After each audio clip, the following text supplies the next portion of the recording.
Hello wonderful people, welcome back to my channel. In addition to mixed media and beading, I also make crazy quilts, and I made this crazy quilt bed runner. It actually goes across the foot of my bed, but I can't film it good in my bedroom.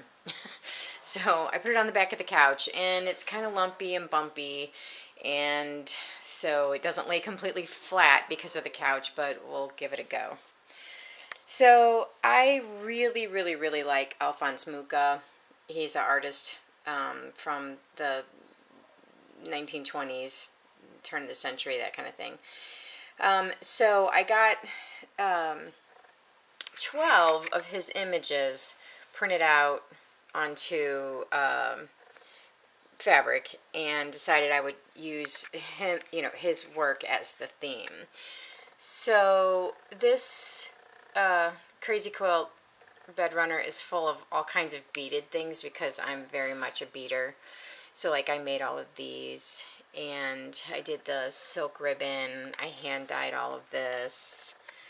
And this is shibori silk ribbon, and this is the first time I've actually worked with shibori silk ribbon, was on this project. Come on, focus. So I was kind of happy with the way it turned out. And you can get the shibori ribbon at Shibori Girl on Etsy, or I think I got mine actually at the Bead and Button Show. So lots of embroidery. And I made this beaded component here, and I love eyelash lace or eyelash trim, so you'll find that on a lot of my projects too. So the dog is whining and he wants in. This is a really old piece from, gosh, I would say turn of the century. At some point, it was very old. I got it at an estate sale. And so I made this beaded component here too, and I hand dyed this. Yeah, and those are beaded leaves, and I made that little flower there. Part of the fun of the crazy quilts is literally just making all the different things to go on it. Like I made that beaded thing. I did all of that silk ribbon. Yeah, so here's some more. I just had a ball with it. That's a really old button down there. And this here, I just bead embroidered the pattern that was already on the fabric. So most of the fabrics in here are kind of fancier fabrics, you know, your satins, brocades, whatever. But I do have some cotton in there, not a lot. So I painted this doily with the alcohol inks. That's an antique button there. And the alcohol inks are pretty fun. That's some rickrack. Crazy quilters like to use rickrack for all kinds of stuff, you know. I really had fun with this piece here. I made those beaded pieces. And just some trim. There's some more rickrack. And this is actually a broken earring that my mom got me, I think when she went to Mexico. It's copper, so I put it on. I made that little beaded flower there and just put that around it, and that solved that problem. Yeah, and I made that beaded component there.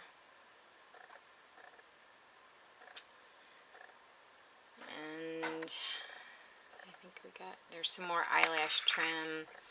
I just love the eyelash trim. It just adds a little, I don't know, a little extra something. Here's some more. And so that's me sitting on the table in case you're wondering what that noise is. Here's some more shibori silk ribbon. This here, I made this little button flower thing. I love this particular embroidery there. I think that's so, it really stands out on that block. So each corner has one of these old buttons. I got these from a button dealer at the Bead and Button Show. And then I trimmed it all up in this black fringy stuff, and the back of it is just black cotton. So, and then I put this in the center because I want it, you know, to separate the blocks.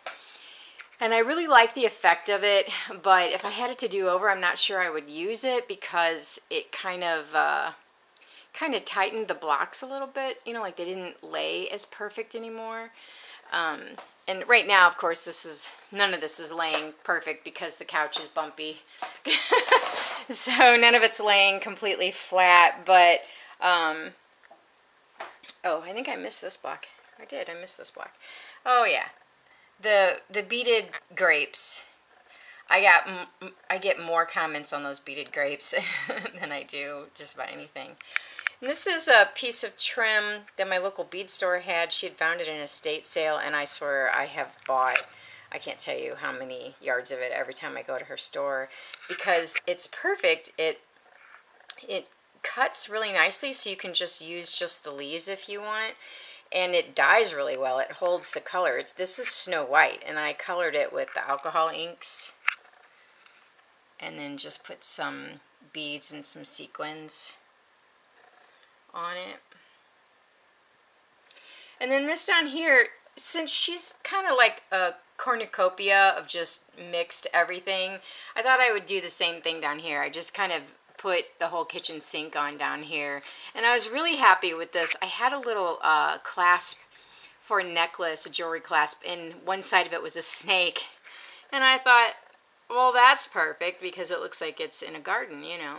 And so, and I made this little beaded flower, and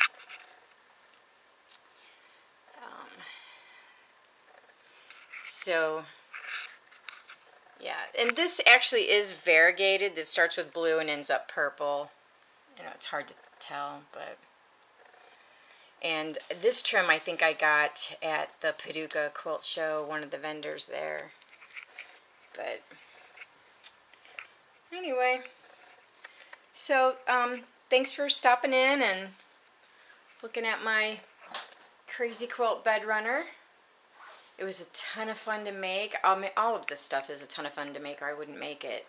And I guess that's it. So, thanks for stopping by. Give me a thumbs up. Subscribe if you'd like to see more of my craft videos, my homemade things. And have a great day.